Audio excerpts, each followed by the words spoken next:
Hello বন্ধুরা, আশা করি তোমরা সবাই খুব ভালো আছো। সবাইকে গুড মর্নিং জানিয়ে আজকে ব্লগটা আমি শুরু করলাম।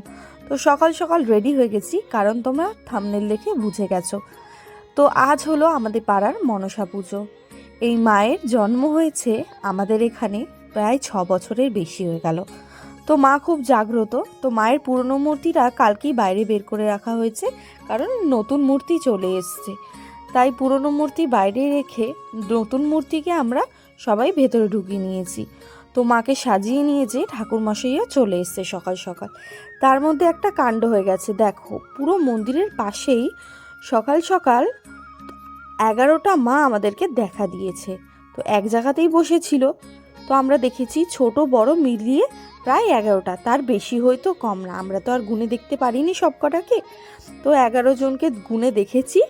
তো দেখো কতগুলো বেরিয়েছে, সকাল সকাল আমাদেরকে দর্শন দিয়ে গেল।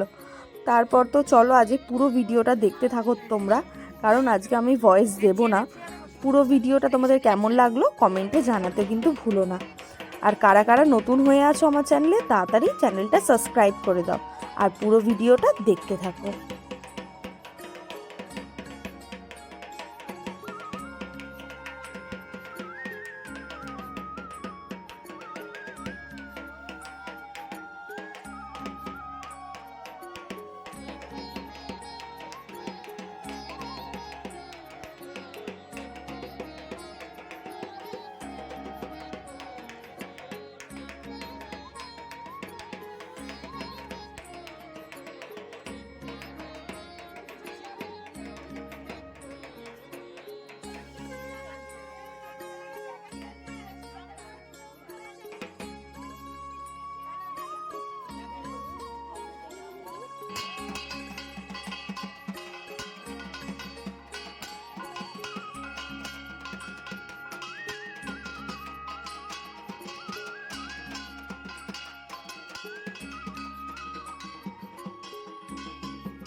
অবশেষে ভর শেষ হয়ে গেল। তো পুজো অনেকক্ষণ আগেই শুরু হয়ে গেছে, তো এখন অঞ্জলি দেওয়ার পালা। তো এখন অঞ্জলি দেব, আমরা সবাই বসে পড়েছি। তো চলো তোমাদের দেখিয়ে দিই কত কেউ এসছে আমাদের এখানে। সূর্যপুরের সব মানুষই বলতে গেলে মাকে মানে খুব, কারণ মা তো খুব জাগ্রত। এখান থেকে দুটো প্রাণ নিয়েছে, তারপর মায়ের মন্দির হয়েছে। তো আমি পুচকুকে কোলে নিয়ে তারপর বসে পড়লাম অঞ্জলি দিতে। দেখো কত ভক্তের সমাগম হয়েছে। তো চলো অঞ্জলিটা দিয়ে নিই, তারপর আবার তোমাদের সঙ্গে কথা হচ্ছে।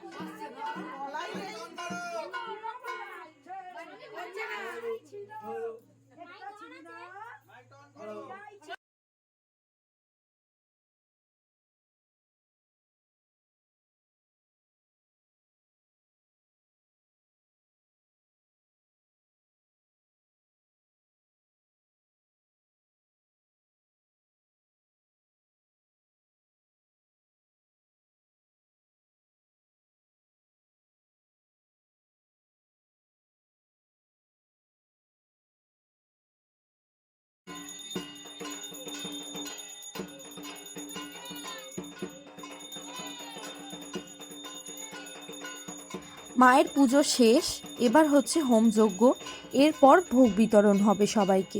যত উপসীরা আছে উপসী বাদেও প্রত্যেকটা লোককে এখানে খাওয়ানো হয়। তো 2 দিন খাওয়ানো হয়, এবছর একটু অসুবিধার জন্য একদিনে সেই অনুষ্ঠানটা সেরে নেওয়া হবে। তো মায়ের পুজো প্রায় শেষ, প্রায় বলতে গেলে পুরোটাই শেষ। তো এবার ভোগ নিয়ে নিয়েছি আমি, কারণ আমি আজকে উপোস করেছিলাম।